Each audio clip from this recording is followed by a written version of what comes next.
24 तारखेचा चक्काजाम होणार आणि पूर्ण महाराष्ट्रभर होईल. त्याच्यातून निश्चित समितीमध्ये सध्या कोण आहे, नेमकं कर्जमाफीसाठी आहे का उपाययोजनेसाठी आहे हेच कळत नाही आणि सगळ्यात हातूर उत्तर आहे. त्याच्यामुळं 24चा चक्काजाम महाराष्ट्रभर होणार.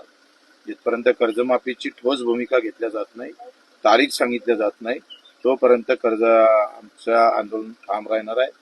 आणि दिव्यांगांचं जे मानधन वाढवलं त्याबद्दल सरकारचा आभार, परंतु ते फार कमी वाढवलेलं आहे. इतर राज्यामध्ये 3 ते 5 हजाराच्या तुलनेमध्ये आपण फक्त 2,500 आहोत.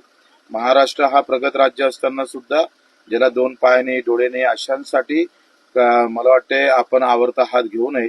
फडणवीस साहेबांचं एकाकडे आभार मानत असताना त्याला अधिक आपल्याला समोर लढा द्यावं लागेल, केंद्रातलं मानधन वाढवून घ्यावं लागेल आणि यासाठी आम्ही लढत राहू जिथपर्यंत आमचे मेंढपाळापासून तर मच्छीमार आणि शेतमजूर आणि